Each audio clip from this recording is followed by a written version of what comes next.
वंदे मातरम। आज આપણે પાઠ 3 પરીક્ષા કે જે સાહિત્ય પ્રકાર છે જેનો બોધકથા પાઠની સમજૂતી મેળવવાની છે। પાઠની સમજૂતી મેળવતા પહેલા આપણે આ પાઠના જે શબ્દાર્થ છે એની સમજૂતી મેળવીશું। અહીંયા મેં જે શબ્દાર્થ લખીને રાખેલા છે એ તમારે તમારી બાકી બુકમાં વ્યવસ્થિત પાઠનું નામ, લેખકનું નામ, જન્મ, મૃત્યુ હોય તો મૃત્યુ આટલું લખ્યા પછી એક કે બે લીટી છોડીને શબ્દાર્થનું હેડિંગ આપવાનું છે અને ત્યાર પછી અહીંયા જે શબ્દો લખેલા છે એ અઘરા શબ્દો તમારે લખવાના રહેશે। તો શબ્દ સમજૂતી મેળવી લઈએ। પહેલો શબ્દ છે મોર, જેનો અર્થ થાય છે પાક। વાયરો એટલે પવન, સાંભળવા માંડ્યો એટલે એકઠું કરવા લાગ્યું। વીંજણો એટલે પંખો, ધણ ગાયોનું ટોળું। શિષ્યવૃત્તિ તેજસ્વી વિદ્યાર્થીને અભ્યાસ માટે મળતી આર્થિક રકમ। વિદ્યાધિકારી એટલે કેળવણી અધિકારી। હેડલાઇન તો મુખ્ય કારણ। ઊંઘિયો તો ઘઉં, જવ ઇત્યાદિ ધાન્યના ડૂંડા। પસવારતા તો પંપાળતા। મસ્તાન એટલે મધ ભર્યું। હરાયું એટલે રખડતું છૂટું ફરતું અંકુશ વગરનું। ઢેફા એટલે સૂકી માટીના મોટા ગાંગડા। લાડના લટકા એટલે ગમતી બાબત। સોટું એટલે લાગણી કે સોટી। ખારેલા એટલે ઈર્ષાળુ। ગભરું જીવ એટલે નિર્દોષ ભોળો જીવ। યમ તો યમ છે જમ એટલે યમ અહીં છે મૃત્યુ। સરવાણી એટલે નાનું ઝરણું। તો આ હતા આ પાઠના શબ્દાર્થ। હવે આપણે પાઠની સમજૂતી મેળવીએ તો પાઠ 3 પરીક્ષા। પાઠના લેખક છે પન્નાલાલ પટેલ। જન્મ ઈસવીસન 1912 અને મૃત્યુ ઈસવીસન 1988 માં। પન્નાલાલ નાનાલાલ પટેલનો જન્મ માંડવી, હાલ રાજસ્થાનમાં આવેલા ગામમાં થયો હતો। તેમણે ઈડરમાં રહી માત્ર 4 અંગ્રેજી ધોરણ સુધી અભ્યાસ કર્યો હતો। તેમ છતાં ગુજરાતી સાહિત્યના પ્રથમ પંક્તિના સર્જક તરીકે નામના મેળવી હતી। તેમણે વળામણા, મળેલા જીવ અને માનવીની ભવાઈ જેવી નવલકથાઓ તથા સુખ દુઃખના સાથી, વાત્રકને કાંઠે, ઓરતા જેવા વાર્તા સંગ્રહો આપ્યા છે। ગ્રામ જીવનનું નિરૂપણ કરવામાં પન્નાલાલ સફળ રહ્યા છે। તેમના સર્જનને ધ્યાનમાં રાખી તેમને રણજીતરામ સુવર્ણચંદ્ર તથા ભારતીય જ્ઞાનપીઠ પુરસ્કાર પ્રાપ્ત થયેલા છે। ખેતરમાં પેસેલા ઢોરને કાઢવા જતા પરીક્ષામાં મોડો પડેલો મહાદેવ ઈમાનદારીની પરીક્ષામાં પાસ થતો હોવાથી ઇન્સ્પેક્ટર એને પરીક્ષામાં બેસવા દે છે। આ વાત અહીં રસપ્રદ રીતે કહેવાય છે। હવે પાઠની શરૂઆતમાં જોઈએ તો સૂર્ય ઉગ્યો, ઘઉં ચણાના મોર ઉપર સોનું છાંટવા લાગ્યો। આપણે જોઈએ કે સૂરજ ઉગે છે ત્યારે એનો આછેરો જે પ્રકાશ હોય છે, જે તડકો હોય છે, પીળાશ પડતો હોય છે, એટલે જે મોર હતો, જે પાક હતો એના ઉપર સોના જેવો કલરનો હોય છે, એટલે કે સોનું છાંટવા લાગ્યો। વસંતનો વાયરો મોર ઉપરનું સોનું સાંભળવા માંડ્યો। વસંતનો જે વાયરો છે, પવન છે, એ મોર એટલે કે જે પાક છે એની ઉપરનું સોનું સાંભળવા માંડ્યો, એટલે કે એકઠું કરવા લાગ્યો। પક્ષીઓનું ટોળું વાયરાની પાછળ પડ્યું। પાંખોનું વીંજણું વીંજતું હવામાંનું સોનું ધરતી ઉપર પાછું ધકેલાતું હતું।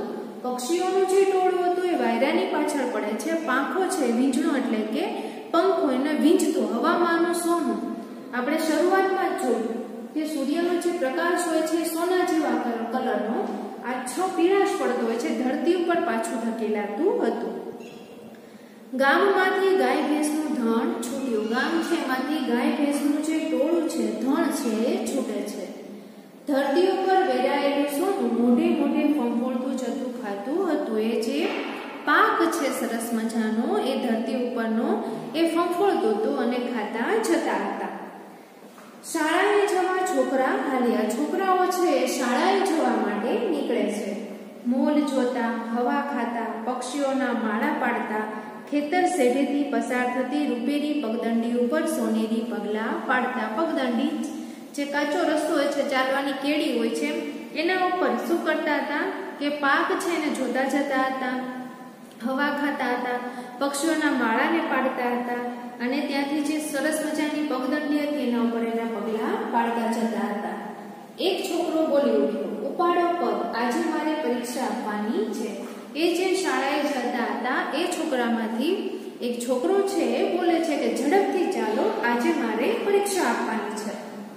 ઇન્સ્પેક્ટર સાહેબ કાલના આવેલા છે કે જે એમ કહે છે કે ઇન્સ્પેક્ટર સાહેબ છે એ કાલના આવેલા છે. શેના માટે? તો પરીક્ષા લેવા માટે. તારે આપવાની છે, અમારે શું? એમાંથી બીજો જવાબ દે છે કે તારે આપવાની છે, એમાં અમારે શું? ચારેયમાં મોટો છોકરો મસ્કરીમાં બોલી ઉઠ્યો. એમાંથી જે મોટો છોકરો છે મસ્કરી કરતા કરતા બોલે છે, અમને ઓછી શિષ્યવૃત્તિ મેળવવાની છે. ત્રીજા એ ટાપસી પૂરી. અને ત્રીજો છે વાતમાં ટેકો આપતા શું કહે છે કે અમને ઓછી કે શિષ્યવૃત્તિ મળવાની છે. શિષ્યવૃત્તિ કે આર્થિક સહાય માટે જે રકમ મળે છે એ તમે અરજી કરો તો તમને મળે, પણ તમે કાંઈ મારા જેવા ગરીબ નથી. એટલે શું કહે છે કે જો તમે અરજી કરો તો તમને પણ મળે, પણ તમે કાંઈ ગરીબ નથી. પહેલો બોલ્યો, એમાંથી પહેલો છોકરો હતો એ બોલ્યો, પણ તને જ ક્યાં મળી છે? તમારા 10ની પરીક્ષા લેશે ત્યારે ને મહાદેવ. અને શું કહે છે કે તમે જે 10 છોકરાઓ છો એની પરીક્ષા લેશે અને પછી મળશે. વડાએ કહ્યું, ને કેમ જાણ્યું કે પહેલા 3માં તું આવીશ? એમાંથી જે વડો હતો, મોટો હતો, એમ કહે છે કે તું કેમ માની લે છે કે પહેલા 3માં તારું સ્થાન આવશે? ચોથો વાતમાં પડ્યો, એમ તો નહીં, પણ પહેલો આવીશ, મહાદેવે સગર્વ કહ્યું. હવે મહાદેવ જવાબ આપતા શું કહે છે કે પોતાના આત્મવિશ્વાસ સાથે કહે છે કે પહેલો આવશે. કહેવાય નહીં હો મહાદેવ, વડાએ કહ્યું. હવે એમાંથી જે છોકરો વડો હતો એ શું કહે છે કે કહેવાય નહીં. આડે દિવસે દોડે ને દશેરાએ ઘોડું નહીં દોડે. આડા દિવસે જે કામ સરળતાથી થઈ જતા હોય છે એ બીજા દિવસે ન પણ થાય, એટલે કે આવા દિવસે ન પણ થાય. ન શું દોડે એવી પાટી મિલાવું કે, એટલે ત્યારે શું જવાબ આપે છે કે ન શું દોડે, કે એવી મહેનત કરીશ, એવી દોડ મૂકીશ કે. ત્રીજો વચ્ચે બોલ્યો. એમાંથી ત્રીજો છોકરો છે એ વચ્ચે બોલતા કે છે, મણિયાને તું કમ ન જાણતો, 6થા ધોરણમાં પહેલા નંબરે આવ્યો જ હતો ને વળી. એટલે મણિયા નામનો જે છોકરો છે કે એને ઓછું ગણતો નહીં. 6થા ધોરણમાં એ પહેલા નંબરે પાસ થયો હતો ને વળી. એ તો હું માંદો, આટલું કહીને અટકે છે કે ત્યારે હું માંદો, બીમાર. ચોથો બોલી ઉઠ્યો ને ત્યારે ચોથો છોકરો છે એ બોલી ઉઠે છે, ને નટુડો ઓછો છે કે. હવે વળી પાછું એમ કહે છે કે નટુડો ઓછો છે કે. એમાં પાછા એના બાપ હેડમાસ્ટર અને પાછા મુખ્ય જે શિક્ષક હોય છે એમ કે એના બાપા છે એ હેડમાસ્ટર છે. બીજાએ ત્રીજી વાત કરી, મને તો લાગે છે કે બચુડાના મામા મામલતદાર છે, તેથી એને તો મળવાની જ. શું કહે છે કે જે બચુડો છે એના મામા છે એ મામલતદાર છે, એટલે એને મળશે. ને ધનશંકરના માસા એ જ મને કહેતો હતો કે વિદ્યાધિકારના હેડ ક્લાર્ક છે. હેડ ક્લાર્ક આપણે જોયું કે મુખ્ય કારકુન છે, એમ કે છે કે તો હેડ ક્લાર્ક છે ત્યાંના મુખ્ય કારકુન છે, એટલે એમના જ હાથમાં બધું છે, બધું જ છે એમના હાથમાં છે. મહાદેવ ન ડગ્યો, નારે ના, એવું હોત તો પરીક્ષા જ ન લે, ખાલી તમે ઘોડા દોડાવો છો. મહાદેવ છે પોતાની વાત ઉપર રહે છે, એને ડગતો નથી કે જો એવું જ હોત તો પરીક્ષા લેવાની શું જરૂર હતી, તમે ખાલી ખોટી વાતો કરો છો. વડાએ કહ્યું, ઠીક ભાઈ, જોઈએ છીએ ને, મામાનું ઘર કેટલે દીવો બળે એટલે. એમાંથી જે મોટો છોકરો હતો, જે વડો હતો, એ શું કહે છે કે કંઈ નહીં, સમય આવશે ત્યારે બધી ખબર પડી જશે. હા હા, દીવો બળે એટલે પહેલો નંબર લાવો. મહાદેવ તાનમાં હતો, મહાદેવ તાનમાં કહે છે કે પહેલો નંબર લાવીશ. સારું, તો કેમ ભાઈ શંકર? ત્રીજાએ વડા પાસે ટેકો માંગ્યો અને અંદરો અંદર છે છોકરા વાતો કરતા હતા. હા વળી, આપણા ગામનું નાક રહેશે, અને જોઈ આવશે તો શું થશે કે આપણા ગામનું જે નાક છે એ રહેશે, પ્રતિષ્ઠા વધશે. પહેલો આવીશ તો દર મહિને 15 રૂપિયા, બીજાને 10, ને ત્રીજો આવીશ તો 5 ક્યાં છે ગાંડા? શું કહે છે, જે પહેલા નંબરે આવશે એને 15 રૂપિયા, બીજાને 10 રૂપિયા, ને ત્રીજો આવશે તોય 5 ક્યાં છે ગાંડા? એમ ત્રીજાએ લાભ સાધ્યો ને આપણને ઉજાળી મળશે. ઉજાણી એટલે કે જે ખુશી આપણે ઉજવીએ છીએ એ સેલિબ્રેશન કરીએ છીએ એ. ચોથાએ પાકું કર્યું. હેને મહાદેવ અને પાકું કરે છે કે હેને નક્કી ચાવ મહાદેવ મંજૂર થયો. એટલે મહાદેવ કહે છે કે હા પાકું, પછી મંજૂર કરે છે. આ રીતે આ ચારેય છોકરા જીભના ઝપાટા મારે છે ને ચાલી રહ્યા છે. આમાં ચારેય છોકરાઓ છે વાતો કરતા કરતા ત્યાંથી ચાલે છે. અડખે પડખે લડી રહેલી ઊંડીઓને પસરાવતા જાય છે. ઊંડીઓ ઘઉં, જવ ઇત્યાદિ છે, ધાન્ય પાક છે, એના જે ડુંડાઓ છે એને પ્રસરાવતા જાય છે. મોલ ઉપર બેસવા જતા પક્ષીઓ ઉડાડતા જાય છે. મોલ ઉપર જે પક્ષીઓ બેસતા હોય છે એને ઉડાડતા જાય છે. દૂર દેખતા ઝાડના ઝૂંડમાં નિશાળ સામે લાંબી નજર નાખી લે છે. ચારે દિશે પથરાઈ રહેલા મોલની ઉપર નજર એમની ફરતી રહે છે અને આ ચારે બાજુ જોતા જોતા પોતાની નિશાળ, પોતાની જે શાળા છે એના તરફ જાય છે. એકાએક મહાદેવની નજર થંભી જાય છે ને ચાલતા ચાલતા જ મહાદેવ છે એની નજર અટકે છે. અટકીને ઊભો રહે છે, બોલી પડે છે ને એ ઊભો રહી જાય છે અને બોલે છે ખાઈ જવાની. પેલા ત્રણેય અટકે છે. આટલું બોલે છે એટલે પેલા ત્રણેય છોકરાઓ છે એ પણ અટકે છે. મહાદેવની નજર ભેગી નજરને ગૂંથે છે. જ્યાં મહાદેવ જોતો હતો ત્યાં એ જુએ છે. પેલી બાજુના ખેતર તરફ જુએ છે. પાણી સરખો કૂળો કૂળો ઘઉંનો મોર છે. ઘઉંનો એકદમ કૂણો પાક છે હતો. સારસ પક્ષી તરતું હોય એવી એક ગાય છે ધીમે ધીમે ચાલે છે અને ખાતી જાય છે. જેમ સારસ પક્ષી તરતું હોય છે એવી જ રીતે ધીમે ધીમે એક ગાય છે એ ત્યાં ખાતી હોય છે, પાક છે નુકસાન પહોંચાડે છે. કાપલો કાઢી નાખવાની મહાદેવના પગ જમીન સાથે જોડાઈ ગયેલા લાગતા હતા. તારી માસીના ખેતરમાં લાગે છે શંકાએ અટકળ કરી. ત્રીજાએ કહ્યું શેઠા પર છે. અને ત્યાર પછી જ્યારે આ બધી વાતચીત ચાલતી હોય છે ત્યારે શું કહે છે કે આજે કાપલો કાઢી નાખવાનો એટલે કે બધું જ ખાઈ જવાની છે. મહાદેવના પગ જમીન સાથે જોડાઈ ગયેલા લાગતા હતા. એટલે ત્યાર પછી છે એમ કહે છે કે કાપલો કાઢી નાખવાનું, બધું જ ખાઈ જશે. મહાદેવના પગ જમીન સાથે જોડાઈ ગયેલા લાગતા હતા. ત્યાં ઊભા ઊભા જુએ છે. તારી માસીના ખેતરમાં લાગે છે. શું કહે છે કે તારી માસીનું જે ખેતર છે ત્યાં એ ગાય લાગે છે. શંકાએ અટકળ કરી. આવી રીતે અટકળ કરતા કહે છે. ત્રીજાએ કહ્યું શેઢા પર છે. મહાદેવ વિચારમાં તો બોલ્યો તે પણ વિચારતો હોય એવી રીતે. આ પાકે પેલી પાક, પણ ખાવાની તો ઘઉં જ ને. આ બાજુ કે પેલી બાજુ, પણ એ પાક તો ખાવાની જ. ગામ તરફ એની નજર દોડાવી. દૂર કોઈ માણસ જોયું. બૂમ પાડીને કહેવા લાગ્યો એ મારી માસીને ત્યાં કહેજો કે ગાય. એને નજર નાખે છે તો એક માણસ દેખાય છે અને બૂમ પાડીને કહે છે કે માસીને કહેજો કે ગાય. એટલું બોલતા અટકે છે ને વળી એને મનમાં વિચાર આવે છે. વળી થયું ક્યારે આવશે ને ક્યારે આવશે, ક્યારે ઘરે સમાચાર પહોંચે. હવે પાછા ગાયને કાઢવા માટે આવે. એટલામાં તો કાપલો કાઢી નાખશે. એટલામાં તો ગાય બધું પાક છે ખાઈ જશે, બગાડી નાખશે. મહાદેવ શંકા સામે દફતર ધર્યું. લેને શંકા, હું ગાયને કાપતો આવું. મહાદેવ છે એ શંકાને પોતાનું બેગ છે આપીને એમ કહે છે કે તું આ લઈને સ્કૂલે જા, શાળાએ જા, હું હમણાં આવું છું. શંકાએ દફતર લીધું. યાદ આવ્યું તારે ત્યાં પરીક્ષા છે. દફતર તો એ બેગ તો એ લઈ લે છે, પણ એને યાદ આવે છે કે તારે તો આજ પરીક્ષા છે ને. આવ્યો આમ. મહાદેવે પાટી લગાવી. આટલે હમણાં જ આવું છું એમ કહીને દોડ મૂકે છે.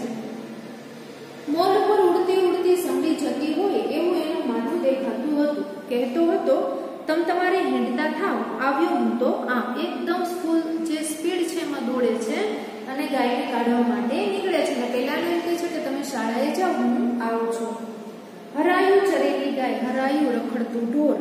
મસ્તાન હોય એમાં નવાય શી. મસ્તાન એટલે મદ ભર્યું કે એમાં નવાય શું. મહાદેવ મન કરીને ઢેફા મારે પણ ચરબી ભરી ગાયને તો લાડકા લડકા હતા. હવે મહાદેવ છે ઢેફા આપણે જોયું કે સૂકી માટીના મોટા ગાંગડા છે એ મારે, પણ એકદમ ખાઈ ખાઈને ચરબી ભરેલી છે ગાય હતી તો ગમતી બાબત લાડના લટકા હતા. એટલામાં સોટું પણ ન હતું ને ત્યાં એકે લાકડી પણ ન હતી. શેઢા ઉપરથી આકડાનો એક દોરો ભાંગ્યો. આકડા છે ને દોરો છે એ લે છે, પણ ગાયને તો ચમડી જાણે શરીર પરથી માખો જ ઉડાડતી હતી. અને ગાય છે એ પોતાના શરીર ઉપરથી જે માખો છે એ ઉડાડતી હતી. માંડ માંડ માસીનું ખેતર વટાવ્યું તો બીજું પાછું કાકાનું આવ્યું. હવે માસીનું ખેતર છે એ વટાવે છે, પૂરું કરે છે, ત્યાં પછી કાકાનું ખેતર આવ્યું. કાકા ખારીલા હતા, કાકા છે ઈર્ષાળુ હતા. પણ એટલે કે ગાયને ન ખાવા દેવા, પણ એનો મતલબ એવો નથી કે એના ખેતરમાં ગાય છોડી દેવી અને પાકને નુકસાન પહોંચાડવું. તો ત્રીજું ખેતર ગામના એક ગરીબનું હતું. ત્રીજું જે ખેતર હતું ગામને કોઈ ગરીબ વ્યક્તિનું હતું. મહાદેવને થયું ના નારજી કાકાને આટલું એક ખેતર છે એને કાપડો કાઢી નાખશે. એમ થઈ કહે છે કે આટલું જ ખેતર છે ને એમાં એ બધું બગાડશે, બધું ખાઈ જશે. ને વળી ગાયને આગળ હાથી મહાદેવમાં અધીરાઈને અકળામણ વધવા લાગી. એક પછી એક બધાના ખેતરમાંથી કાઢતા પછી ધીરજ છે એ તૂટવા લાગે છે, અકળાવા લાગે છે. એક લાકડું હાથમાં આવતા ગાયને ઝૂંડવા માંડી.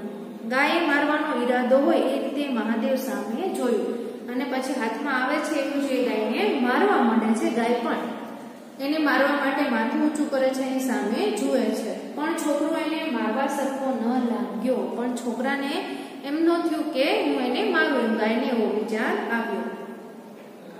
એટલે પછી આડાવડે દોડવા માંડ્યું. નારજી કાકાનું ખેતર પૂરું થયું અને પછી નારજી કાકાનું જે ખેતર છે એ પૂરું થાય છે. મહાદેવને થયું જાઓ, પણ શંકાનું જે ખેતર હતું ત્યાંથી મહાદેવ છે એ જવાની તૈયારી જ કરે છે. તો પછી એ શંકાનું ખેતર આવ્યું. એને થશે મારા જ ખેતરમાં મૂકી આવ્યો. હવે એને પોતાનું બેગ આપેલું હતું, શાળાએ જતા હતા, સાથે મિત્રો હતો, એટલે એમ થશે કે મારા જ ખેતરમાં મૂકેલું. મહાદેવની અકળામણનો પાર ન હતો. શાળા તરફ જઈ રહેલા છોકરાના હવે માથા પણ નહોતા દેખાતા. જે છોકરાઓ શાળા બાજુ જતા હતા એમના હવે એને માથા પણ દેખાતા બંધ થઈ ગયા હતા, આગળ વધી ગયા હતા. મહાદેવ ઢીલા પડતા મનને મજબૂત કર્યું. આટલું ખેતર કાઢીને મેલીશને પાકી કે એટલે કે છે કે અહીંથી હવે કાઢીને પછી એવી દોડ મૂકીશ કે ઝડપથી શાળાએ પહોંચી જશે. ત્યાં તો પોતાના જ ખેતરમાં ગાય પેઠી. મહાદેવની મૂંઝવણે હવે માછા મૂકી. એની ગતિ ગામ તરફ પાછી હતી ને સૂરજની ગતિ શાળા તરફ વધતી જતી હતી. એક બાજુ છે એ શાળાને જવાનો સમય છે બરોબરનો થઈ ગયો હતો. પોતે ગાયને કાઢવામાં ગામ બાજુ છે એ પાછો ફરતો હતો. એની અકળામણ છે એ વધી ગઈ હતી. અકળામણમાં રડવા સરખો થઈ ગયો અને એ રડવા જેવો થઈ જાય છે. ગાયને ભણતો ગયો, મારતો ગયો અને વળી વળીને પાછું જોતો ગયો. મારતો જાય છે, બોલતો જાય છે અને પાછું વળી વળીને જોતો જાય છે. પણ પોતાનો શેઢો વટાવ્યો ત્યાં જ એનો ગભરો જીવ રડી ઉઠ્યો અને પોતાનો જે ગામનો શેઢો છે એ વટાવે છે ત્યાં જે રડી ઉઠે છે. આ તો પેલા ખુશાલમાનું ખેતર આવ્યું અને પછી કોનું ખેતર આવે છે કે ખુશાલમાં છે એનું ખેતર આવે છે. ત્યાર પછી શું થાય છે કે એમને કોઈ હળ હાંકનાર તો છે નહીં ને ગામમાંથી લોકોના હળ માંગીને આટલું ખેતર વવરાવ્યું છે. હવે એને જે કોઈ હળ હાંકવા વાળું હતું નહીં ને ગામમાંથી હળ માંગીને આટલું વવરાવ્યું છે. એટલેથી હાકી લાવી મેલીને ખુશાલમાના ખેતરમાં મેળવી ને ભલો મહાદેવ રડતો ગયો. માથા ઉપર આવા કરતા સૂરજ સામે જોતો ગયો અને અલમસ્ત ગાયને ઝૂલતો ગયો. પાછો એમના ખેતરમાંથી પણ ગાયને મારતો મારતો કાઢે છે અને રડતો જાય છે. એમાં વળી વાડ મળી. કાઢવી ક્યાં થઈને પછી જે વાડ હોય છે વાડ નડે છે એટલે ગાયને બહાર કઈ રીતે કાઢવી ને મૂંઝાયેલો મહાદેવ વાડમાં છીંડું પાડતો ગયો. વાડે તેમાં છીંડું પાડવું એટલે કે થોડોક અવરજવર માટેનો રસ્તો કરવો. નાકની શીખતો ગયો, પસીનો લૂછતો ગયો ને રડતો રડતો પાછી વળેલી ગાયને ભાંડતો ગયો. નાક છે શીખતો, લૂછે છે, પસીનો લૂછે છે, ખેંચતો જાય છે નાક. રડતો રડતો ગાયને બોલતો જાય છે, મારતો જાય છે. એ પાછી ક્યાં જાય છે? અહીં છીંડામાં મરને. શું કહે છે ગાયને કે પાછી વળીને એ બાજુ શું જાય છે કે છીંડામાંથી બહાર નીકળે. દોડીને મહા મહેનતે ગાય વાળી. બહુ મહેનત કરીને ગાયને પાછી વાળે છે. છીંડા વાટે બહાર કાઢી અને વાળમાંથી છીંડું કરીને એમાંથી એને બહાર કાઢે છે ને અજબ ગજબની મુક્તિ અનુભવતા મહાદેવ જમના હાથમાંથી છૂટ્યો હોય એ રીતે શાળા તરફ એવી તે મુઠ્ઠીઓ વાળી મોલની સપાટીને સનનન કરતો છૂટેલો તોપનો કોઈ ગોળો જોઈ લ્યો. અને જેવી ગાય જાય છે એવો એ મુઠ્ઠી વાળીને એટલું સ્પીડમાં દોડે છે કે જાણે તોપનો કોઈ ગોળો છૂટેલો હોય એમ. અને જેમ યમરાજના હાથમાંથી જીવ છૂટ્યો હોય એવી રીતે મુક્તિનો અનુભવ કરે છે. પણ પહોંચ્યો ત્યારે શિષ્યવૃત્તિની પરીક્ષા શરૂ થઈ ચૂકી હતી. જ્યારે ગાયને કાઢવામાં આવે છે અને મોડું થઈ જાય છે ત્યારે જ્યારે સ્કૂલે પહોંચે છે, શાળા પહોંચે છે ત્યારે શિષ્યવૃત્તિની જે પરીક્ષા છે એ પરીક્ષા ચાલુ થઈ ગઈ હતી. 10મા વિદ્યાર્થી તરીકે શિક્ષકે અને ઇન્સ્પેક્ટર આગળ ઊભો કર્યો. ઇન્સ્પેક્ટરે મહાદેવ સામે જોયું. એનો આખો ચહેરો આંસુથી ખરડાયેલો હતો. અંગે પણ પસીનામાં રેબઝેબ હતો. સવાલ કર્યો, કેમ ભાઈ મોડો પડ્યો?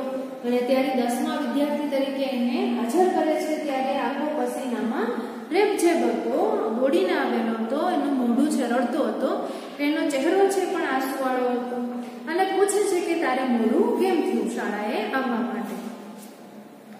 મહાદેવ રડતો ગયો અને પોતાની કથની કહેતો ગયો. રડતા રડતા એ જે વાત છે એ કહેતો જાય છે. ઘઉંના મોલમાંથી ગાય હાંકવા ગયો હતો સાહેબ, જતા તો જઈ લાગ્યો, પણ મારે આ ગાયને કોના ખેતરમાં છોડવી સાહેબ? એટલે પછી ખેતરોની બહાર ગાયને કાઢવા રહ્યો ને એમાં મને એક પછી એક બધાના ખેતર આવતા જાય છે. કોના ખેતરમાં છોડવી? ને ગાયને કાઢવામાં મારે મોડું થઈ ગયું. ઇન્સ્પેક્ટરે જોયું તો મહાદેવની આંખોમાં આંસુ ન હતા, પણ માનવતાની સરવાણી હતી. પોતાને પૂછતી હતી, કોના મોલમાં મારે હરાઈ ગાયને મૂકવી સાહેબ? આપ જ કહો. એટલે જે જોવે છે તો એના મોઢા ઉપરથી, એની આંખો ઉપરથી સાચું બોલે છે એ સમજાઈ જાય છે, દેખાઈ આવે છે અને પૂછતા હોય કે કોના ખેતરમાં એ રખડતું જે ઢોર છે એને મૂકવું. આપ જ કહો. ને જાણે ઇન્સ્પેક્ટર પોતાના મનની વાત બબડી પડ્યા, પાસ છે જા. ખ્યાલ આવતા શિક્ષકને હુકમ કર્યો, આપો એને પેપર. અહીંયા છે એની ઈમાનદારી છે, માનવતા છે, એની પરીક્ષામાં એ પાસ થઈ જાય છે. એમ કહે છે કે એનું પેપર આપો, એ સાચો હતો. મહાદેવના આંસુ આનંદમાં ફેરવાઈ ગયા. અંગ ઉપરના પસીનામાં પ્રકાશે શક્તિએ પ્રવેશ કર્યો. પેપર લઈને મંડી પડ્યો અને પછી એ ખુશ થઈ જાય છે. પસીનો છે પ્રકાશમાં, એટલે એકદમ એનામાં ખુશ થઈ જાય છે, આનંદ થઈ જાય છે. એની વાત છે સામેવાળા સર છે એ સમજે છે અને એકદમ ઝડપથી ખુશીથી પોતાનો પેપર છે લઈને લખવા માંડે છે. પાઠની સમજૂતી છે અહીંયા પૂરી થઈ છે. આજનો લેક્ચર છે એ આપણે અહીંયા પૂરો કરીએ છીએ. આભાર.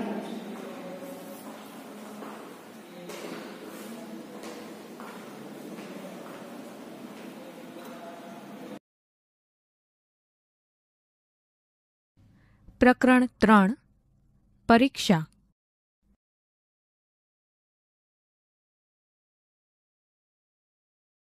સૂર્ય ઉગ્યો.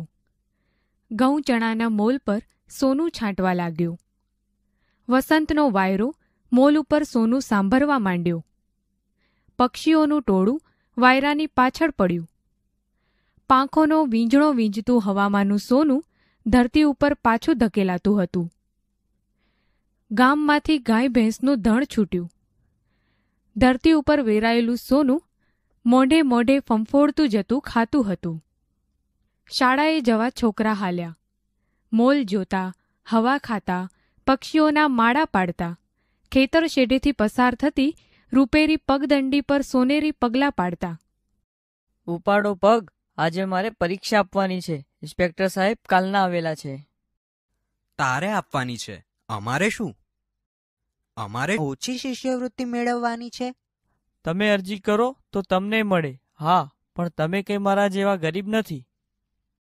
પણ તને જ ક્યાં મળી છે? તમારા 10ની પરીક્ષા લેશે ત્યારે ને મહાદેવ. ને કેમ જાણ્યું કે પહેલા 3માં તું જ આવીશ? એમ તો નહીં, પણ પહેલો આવીશ. કહેવાય નહીં હો મહાદેવ, આડે દિવસે દોડે ને દશેરાએ ઘોડું ન એ દોડે. ન શું દોડે? એવી પાટે મેલાવું કે મણિયાને તું કેમ ન જાણતો? 6ઠા ધોરણમાં પહેલે નંબરે આવ્યો જ હતો ને વળી. એ તો હું માદો હતો એટલે. ને નટુડો ઓછો છે કે? એમાં પાછા એના બાપા હેડમાસ્તર છે. મને લાગે છે બચુડાના મામા મામલતદાર છે, તેથી એને તો મળવાની જ. ને ધનશંકરના માસા એ જ મને કહેતો હતો કે વિદ્યાધિકારીના હેડ ક્લાર્ક છે, એમના જ હાથમાં બધું. ના રે ના, એવું હોત તો પરીક્ષા જ ન લેત. ખાલી તમે ઘોડા દોડાવો છો. ઠીક ભાઈ, જોઈએ છીએ ને. મામાનું ઘર કેટલે? દીવો બળે એટલે. હા હા, દીવો બળે એટલે પહેલો નંબર લાવું. સારું તો કેમ ભાઈ શંકા? હા વળી, આપણા ગામનું નાક રહેશે. પહેલો આવીશ તો દર મહિને 15 રૂપિયા, બીજાને 10 ને ત્રીજો આવીશ તો 5. 5 ક્યાં છે ગાંડા? ને આપણને ઉજાણી મળશે. હે ને મહાદેવ? નક્કી, જાઓ. આ રીતે આ ચારેય છોકરા જીભના ઝપાટા મારે છે ને ચાલી રહ્યા છે. અડખે પડખે લડી રહેલી ઉંબીઓને પસવારતા જાય છે. મોલ ઉપર બેસવા જતા પક્ષીઓ ઉડાડતા જાય છે. દૂર દેખાતા ઝાડના ઝુંડમાં નિશાળ સામે લાંબી નજર નાખી લે છે. ચારે દિશે પથરાઈ રહેલા મોલની ઉપર નજર એમની ફરતી રહે છે. એકાએક મહાદેવની નજર થંભી જાય છે. અટકીને ઊભો રહે છે. ખાઈ જવાની? પેલા ત્રણેય અટકે છે. મહાદેવની નજર ભેગી નજરને ગૂંથે છે. પેલી બાજુના ખેતર તરફ જુએ છે. પાણી સરખો કૂણો કૂણો ઘઉંનો મોલ છે. સારસ પક્ષી તરતું હોય એવી એક ગાય છે. ધીમે ધીમે ચાલે છે ને ખાતી જાય છે. કાપલો કાઢી નાખવાની. તારી માસીના ખેતરમાં લાગે છે. શેઢા પર છે. આ પા કે પેલી પા, પણ ખાવાની તો ગઉ જ ને. ગામ તરફ એણે નજર દોડાવી. દૂર કોઈ માણસને જોયું. એ મારી માસીને ત્યાં કહેજો કે ગાય. અરે ક્યારે આવશે ને ક્યારે હાંકશે, એટલામાં તો કાપલો કાઢી નાખશે. લેને શંકા, ગાયને હું હાંકતો આવું. તારે લ્યા પરીક્ષા છે ને? આવ્યો આમ. મહાદેવે પાટી લગાવી. મોલ ઉપર ઉડતી સંભળી જતી હોય એવું એનું માથું દેખાતું હતું. તમારે હેડતા થાવ, આવ્યો હું તો આમ. હરાયું ચરેલી ગાય મસ્તાન હોય એમાં નવાઈ શી? મહાદેવ મન કરીને ઢેફા મારે પણ ચરબી ભરી ગાયને તો લાડના લટકા હતા. એટલામાં સોટું પણ ન હતું. શેઢા ઉપરથી આંકડાનો એક ડોરો ભાંગ્યો, પણ ગાયને તો ચમરી જાણે શરીર ઉપરથી માખો જ ઉડાડતી હતી. માંડ માંડ માસીનું ખેતર વટાવ્યું તો બીજું પાછું કાકાનું આવ્યું. કાકા ખારીલા હતા, પણ એટલે કઈ ગાયને ઘઉં ખાવા દેવાય? તો ત્રીજું ખેતર ગામના એક ગરીબનું હતું. મહાદેવને થયું, ના ના, નારજી કાકાને આ આટલું એક ખેતર છે ને, કાપલો કાઢી નાખશે. ને વળી ગાયને આગળ હાંકી. મહાદેવમાં અધીરાઈ ને અકળામણ વધવા લાગી. એક લાકડું હાથમાં આવતા ગાયને ઝૂડવા માંડી. ગાયે મારવાનો ઈરાદો હોય એ રીતે મહાદેવ સામે જોયું, પણ છોકરો એને મારવા સરખો ન લાગ્યો એટલે પછી આડા અવળે દોડવા માંડ્યું. નારજી કાકાનું ખેતર પૂરું થયું. જાઉં? પણ શંકાનું જે ખેતર હતું એને થશે મારા જ ખેતરમાં મૂકી આવ્યો. મહાદેવની અકળામણનો પાર ન હતો. શાળા તરફ જઈ રહેલા છોકરાના હવે માથા પણ નહોતા દેખાતા. મહાદેવે ઢીલા પડતા મનને મજબૂત કર્યું. આટલું ખેતર કાઢીને મેલીશ ને પાટી કે? ત્યાં તો પોતાના જ ખેતરમાં ગાય પેઠી. મહાદેવની મૂંઝવણે હવે માઝા મૂકી. એની ગતિ ગામ તરફ પાછી હતી ને સૂરજની ગતિ શાળા તરફ વધતી જતી હતી. અકળામણમાં રડવા સરખો થઈ ગયો. ગાયને ભાંડતો ગયો, મારતો ગયો ને વળી વળીને પાછું જોતો ગયો. પણ પોતાનો શેઢો વટાવ્યો ત્યાં જ એનો ગભરું જીવ રડી ઉઠ્યો. આ તો પેલા ખુશાલમાનું ખેતર આવ્યું. એમને કોઈ હળ હાંકનાર તો છે નહીં, ને ગામમાંથી લોકોના હળ માગીને આટલું ખેતર વવરાવ્યું છે, એટલેથી હાકી લાવી મેલીને ખુશાલમાના ખેતરમાં મેળવી. ને ભલો મહાદેવ રડતો ગયો, માથા ઉપર આવવા કરતા સૂરજ સામે જોતો ગયો ને અલમસ્ત ગાયને ઝૂડતો ગયો. એમાં વળી વાડ નડી, કાઢવી ક્યાં થઈને? ને મૂંઝાયેલો મહાદેવ વાડમાં છીંડું પાડતો ગયો, નાકને સીકતો ગયો, પસીનો લૂછતો ગયો ને રડતો રડતો પાછી વળેલી ગાયને ભાંડતો ગયો. એ પાછી ક્યાં જાય છે? અહીં છીંડામાં મરને. દોડીને મહા મહેનતે ગાય વાળી, છીંડા વાટે બહાર કાઢી ને અજબ ગજબની મુક્તિ અનુભવતા મહાદેવે જમના હાથમાંથી છૂટ્યો હોય એ રીતે શાળા તરફ એવી તે મુઠ્ઠીઓ વાળી. મોલની સપાટીએ સનનનન કરતો છૂટેલો તોપનો કોઈ ઘોડો જ જોઈ લ્યો. પણ પહોંચ્યો ત્યારે શિષ્યવૃત્તિની પરીક્ષા શરૂ થઈ ચૂકી હતી. કેમ ભાઈ મોડો પડ્યો? ઘઉંના મોલમાંથી ગાય હાંકવા ગયો હતો સાહેબ. જતા તો જઈ લાગ્યો, પણ મારે આ ગાય કોના ખેતરમાં છોડવી સાહેબ? એટલે પછી ખેતરોની બહાર ગાયને કાઢવા રહ્યો. એમાં મને ઇન્સ્પેક્ટરે જોયું તો મહાદેવની આંખોમાં આંસુ ન હતા, પણ માનવતાની સરવાણી હતી. પોતાને એ પૂછતી હતી, કોના મોલમાં મારે એ હરાઈ ગાયને મૂકવી સાહેબ? આપ જ કહો. 5 છે. જા આપો એને પેપર. મહાદેવના આંસુ આનંદમાં ફેરવાઈ ગયા. અંગ ઉપરના પસીનામાં પ્રકાશે શક્તિએ પ્રવેશ કર્યો. પેપર લઈને મંડી પડ્યો.